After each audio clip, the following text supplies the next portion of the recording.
Hi there, I'm John, and I just want to say thanks very much for having done this study and letting me have a look at the work that you've been doing. I used to be a Solihull Sixth Form student too, many years ago, and I went on to become an editor of magazines like Time Out, various things like that. Um, Amazingly, although it's almost too long ago to remember, Mike Green was my teacher way back then as well. So it's really nice to see that to see that he's still alive. Let's put it that way. First of all, again, thanks again for letting me look at what you did. It's a fascinating study.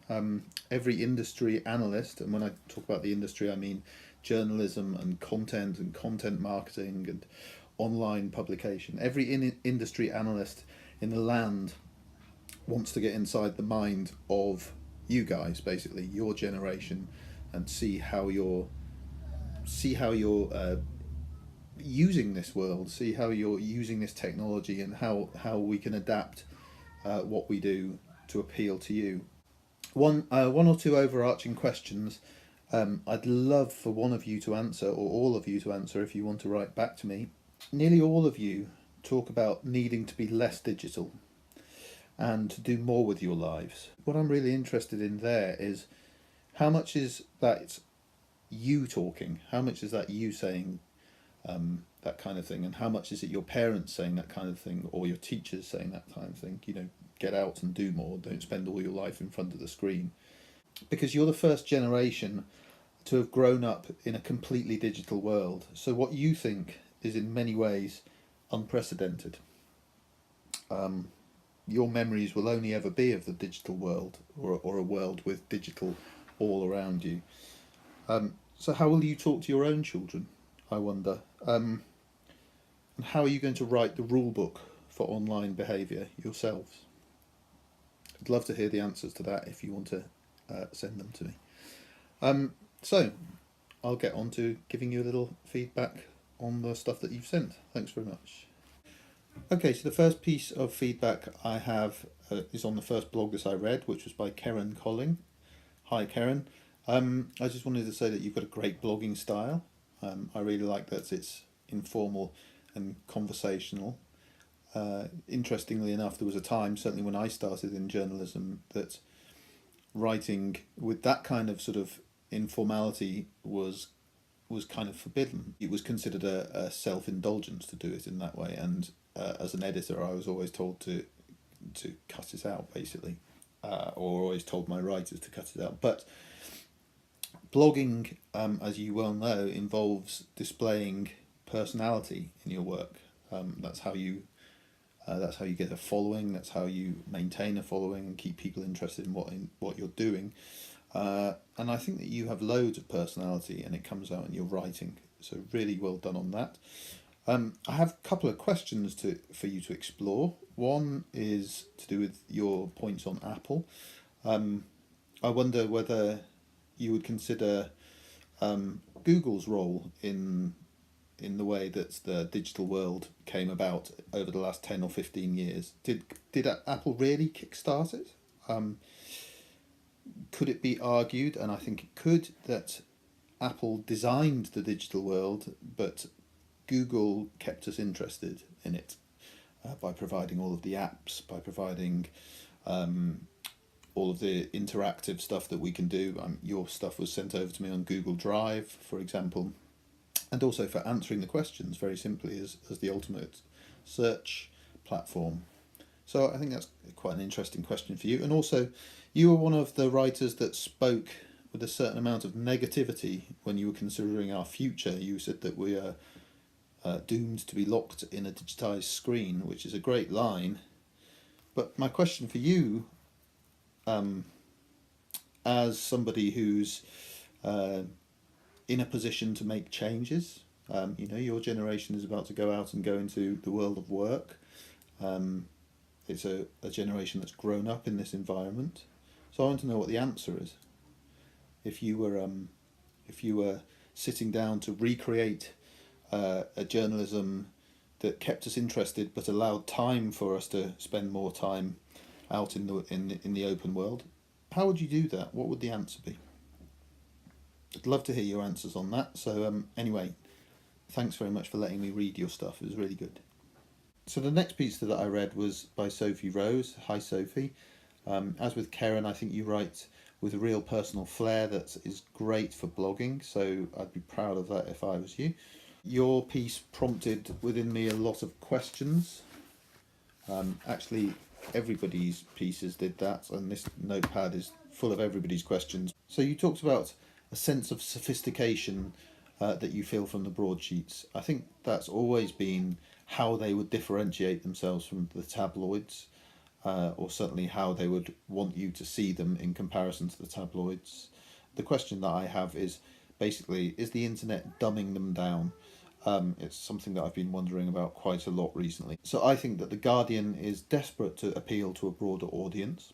The main reason being that the wider the audience, the more page views, the more advertisers will pay to the publication. And that's essentially how journalism is funded these days.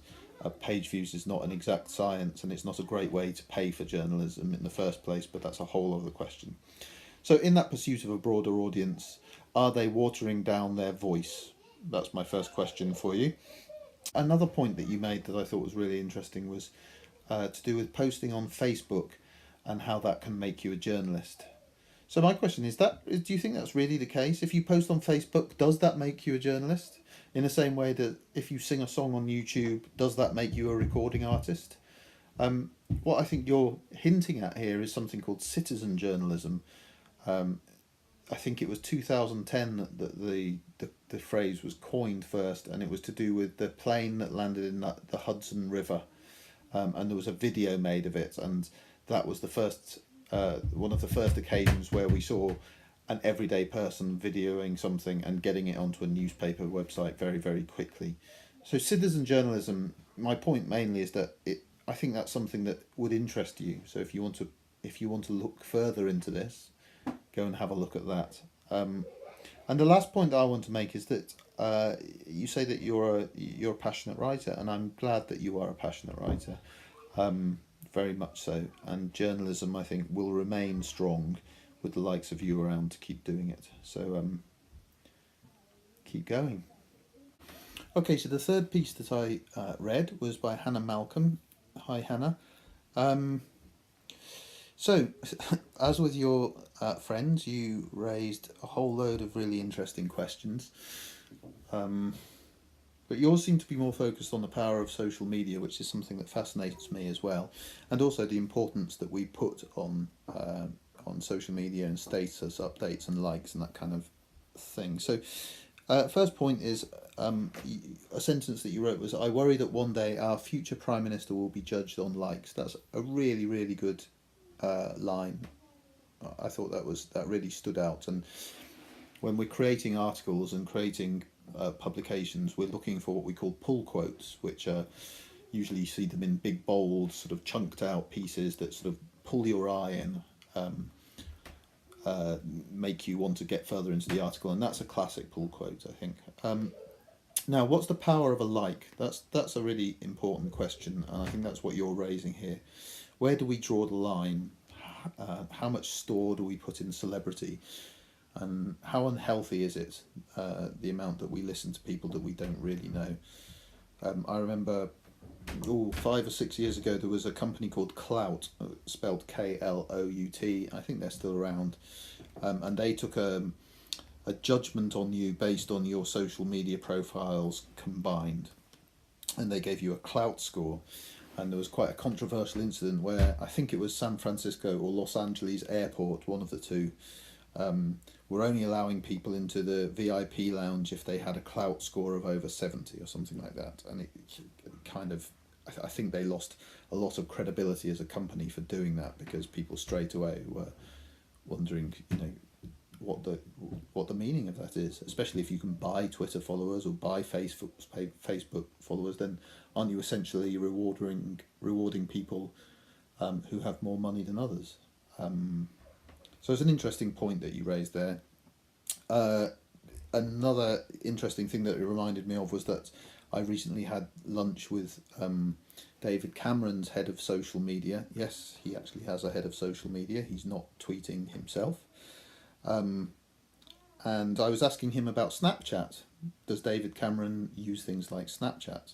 And he said no, he doesn't use Snapchat. And I asked why, and he said because David Cameron's Centre of Digital Excellence, yes, he has a Centre of Digital Excellence, doesn't know enough about Snapchat.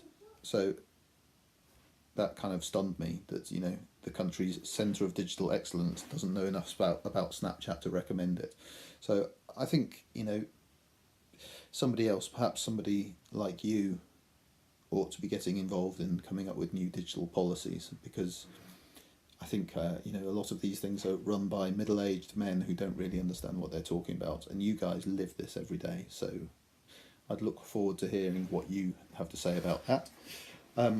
One last thing that I think is really interesting that you raised was the subject. I don't know if you realised you raised this, but you effectively raised the subject of algorithms, and how algorithms are choosing news that you're reading and watching. So Facebook, for example, relies on you liking stories that your friends have posted and shared to work out what it is that you're interested in. And a question that comes up increasingly that I'd love to know your opinion on is that unhealthy? Because effectively, if you're friends with a group of people on Facebook, you're friends with them for the same reason that you're probably friends with them in real life, because you share opinions, you share tastes, you share music, artists that you like, films that you like. So effectively, Facebook is just showing you what your friends like, what your friends think, effectively things that you already know, already like yourself. So it's interesting that the social media world allows us our own views to kind of go unchallenged. Certainly during Brexit, I was a vote Remain person. I didn't meet anybody who was a vote Leave, who wanted to leave the EU. Not online anyway, because my circle of friends online were all of a very similar ilk. So for me to wake up on that Friday morning and find that we were out of the EU was quite shocking, because it was very hard to see that coming based on my timeline. So I think it's really important to kind of read around any subject really, and go outside of your sort of comfort zone, which is effectively your friend zone, as often as possible. Thanks for writing that anyway. It's really interesting. Okay, the fourth piece that I read was by Toby. I think it's Toby Lowther. Is that how you pronounce it, Toby? I hope so. Anyway, brilliant writing style, my man. Formal, to the point. And I think the question that was at the heart of what you were writing, as I understood it, was very valuable, and also very on the money. A lot of people in the industry are talking about the idea of trust at the moment.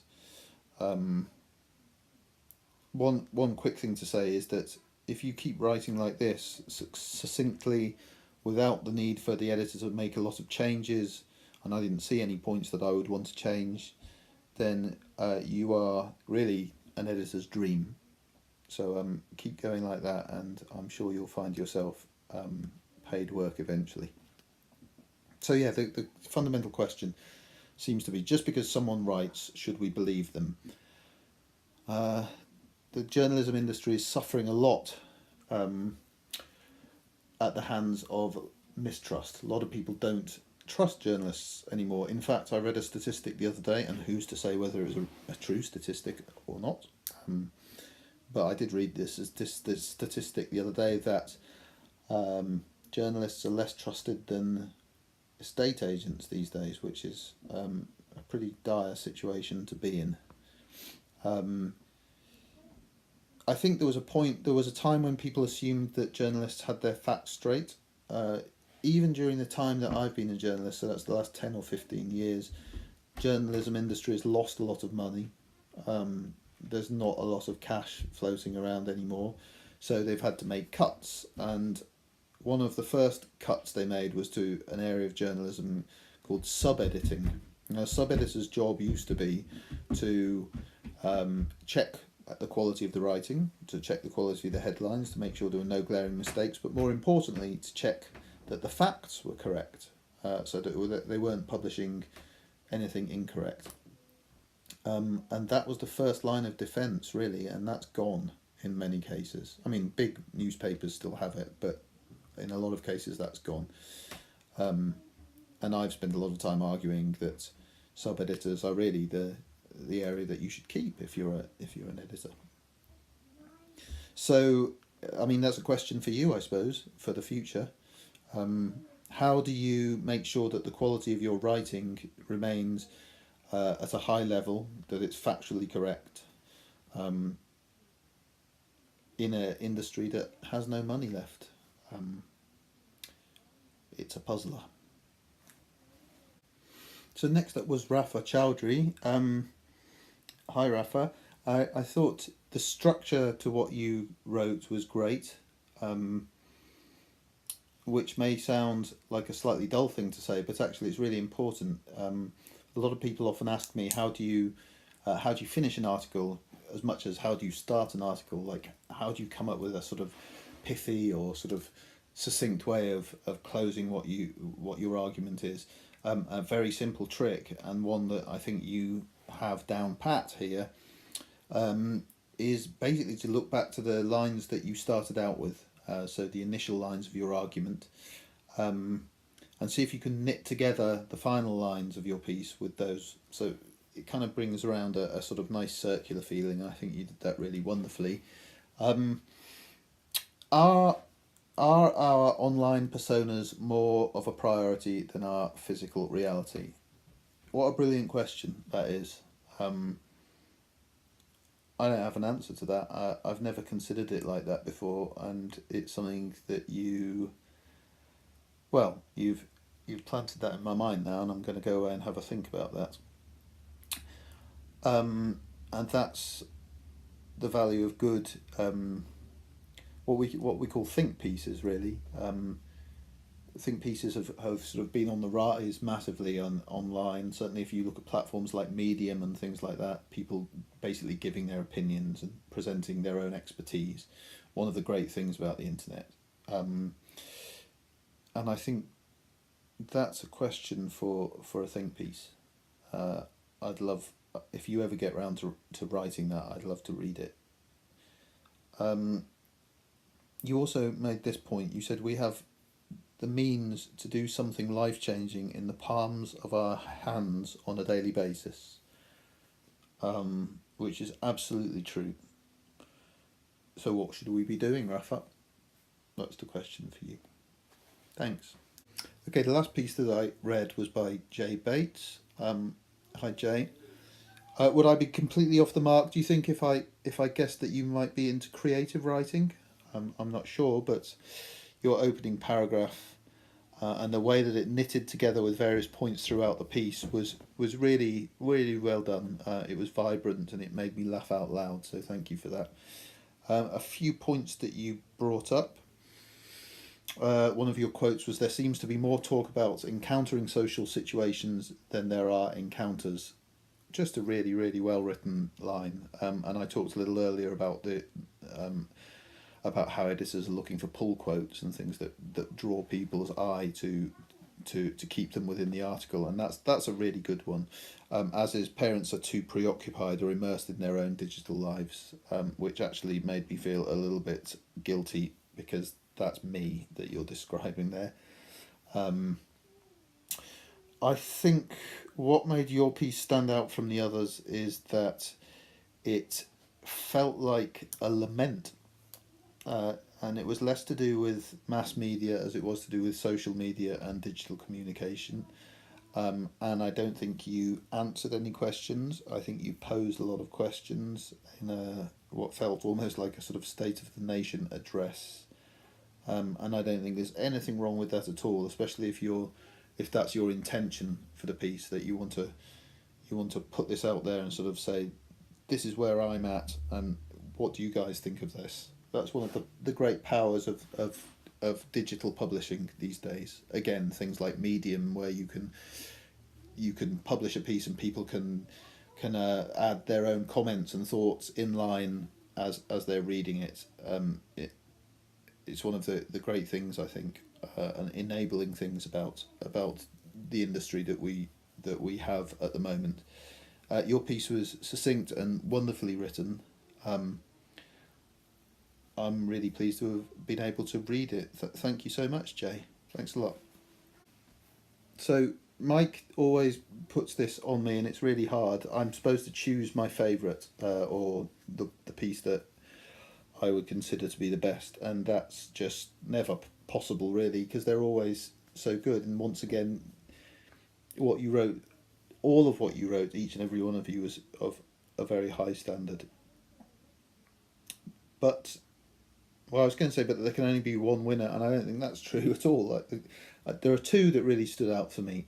One was Toby Lowther's. Again, it was the succinctness, and also the fact that, as an editor myself, a very time poor editor, like most editors, I'm looking for pieces that are well written, to the point, make their point very well. I don't have to go in and do very much editing myself. I can put it out there, and I know that it's going to get feedback from an audience, and I think yours just did that really, really well.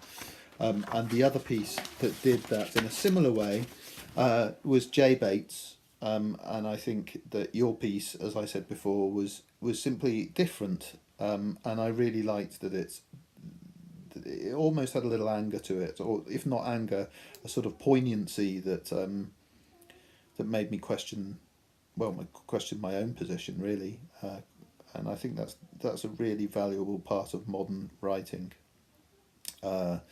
Getting your reader to think carefully, or putting ideas in their head that they go off and have to ponder for the rest of the day. I mean, the rest of you did that as well, fantastically.